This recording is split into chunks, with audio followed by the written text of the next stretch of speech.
30 വയസ്സിന് ശേഷം ഈ എക്സർസൈസ് ഒരിക്കലും ഒഴിവാക്കരുത്. 30 വയസ്സിന് ശേഷം ശരിയായ രീതിയിൽ ഉപയോഗിച്ചില്ലെങ്കിൽ നമ്മുടെ മസിലുകൾ ചെറിയ തോതിൽ നഷ്ടമായിക്കൊണ്ടേയിരിക്കും. അതുകൊണ്ട് പേശികളെ ശക്തിപ്പെടുത്തുന്ന സ്ട്രെങ്ത് ട്രെയിനിങ് അല്ലെങ്കിൽ റെസിസ്റ്റൻസ് ട്രെയിനിങ് 30 വയസ്സ് കഴിഞ്ഞ എല്ലാവരും നിർബന്ധമായും ചെയ്തിരിക്കണം. മസിലുകൾ നമുക്ക് കൂടുതൽ കായികമായ ശക്തി തരിക മാത്രമല്ല ചെയ്യുന്നത്, അമിതവണ്ണമുള്ളവരിൽ ശരീരഭാരം കുറയ്ക്കാൻ സഹായിക്കുന്നുണ്ട്. രക്തത്തിലെ ഷുഗർ വലിച്ചെടുത്തുകൊണ്ട് ഷുഗർ ലെവൽ നിയന്ത്രിച്ചു നിർത്തുകയും അതുവഴി പ്രമേഹം വരുന്നത് തടയുകയും ചെയ്യുന്നുണ്ട്. സ്ട്രെങ്ത് ട്രെയിനിങ് മസിലുകളെ മാത്രമല്ല ശക്തിപ്പെടുത്തുന്നത്, ചുറ്റുമുള്ള എല്ലുകളെയും ജോയിന്റുകളെയും കൂടിയാണ്.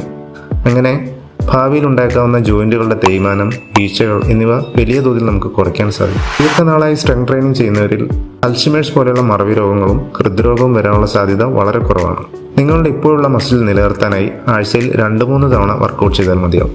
ഡംബൽ പോലെയുള്ള വെയിറ്റുകൾ ഉപയോഗിച്ചോ അല്ലെങ്കിൽ സ്വന്തം ശരീരഭാരം ഉപയോഗിച്ച് തന്നെയോ നമുക്ക് ഈ വർക്കൗട്ട് ചെയ്യാം.